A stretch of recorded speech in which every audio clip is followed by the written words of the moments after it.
கேட்டதை கொடுக்கும் அபிஜித் நட்சத்திர வழிபாடு கிருஷ்ண பரமாத்மா இந்த அபிஜித் நட்சத்திரம் அதாவது 28வது நட்சத்திரத்தை தன்னுடைய மயிர் பீலில எடுத்து சூடிக்கொண்டு கலியுக மக்களுக்கு பயன்படாதவாறு பண்ணிட்டாரு. இந்த அபிஜித் நட்சத்திரம் உத்திராடம் நட்சத்திரமும் திருவோணம் நட்சத்திரமும் இணையும் சமயத்துல அந்த 24 நிமிடம் நம்ம 2 அகல் விளக்குல நெய் விளக்கு ஏற்றி நம்ம வீட்டுல வழிபட்டுட்டு வரோம். இந்த அபிஜித் நட்சத்திரம் இந்த மாதம் நவம்பர் மாதம் 25ஆம் தேதி செவ்வாய்க்கிழமை வருது.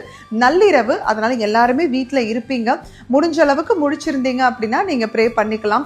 11:46 மணில இருந்து நள்ளிரவு அதாவது அதிகாலை 12:10 வரைக்கும் இந்த 24 நிமிடம் அப்படிங்கிறது நமக்காக வருது. செவ்வாய்க்கிழமை நள்ளிரவு அப்படிங்கிறது புதன்கிழமை அதிகாலை அப்படின்னு நம்ம எடுத்துக்கலாம். 12 மணி அப்படிங்கிறது புதன்கிழமை கணக்குல வந்துடும். அதனால யாரும் கன்ஃபியூஸ் ஆயிக்காதீங்க. இந்த டைம்ல நீங்க முடிச்சிருந்தீங்க, வீட்டுல மத்த எல்லாரும் தூங்குறாங்க, நாங்க விளக்கேத்தி வழிபடலாமா அப்படின்னு கேட்பீங்க. தாராளமா வீட்டுல யாராவது ஒருத்தர் பண்ணினாலும் போதும். குறிப்பா ஆண்கள் இதை பண்ணினா அதற்கான பலன் 2 மடங்கு உங்க குடும்பத்துக்காக. இது எங்களுடைய வாத்தியார் ஸ்ரீ வெங்கட்ராம சுவாமிகள் அருளியது. எதுவும் என்னுடையதல்ல, அனைத்தும் உன்னுடையதே. அருளாலா அருணாச்சலா. நன்றி. ஓம்.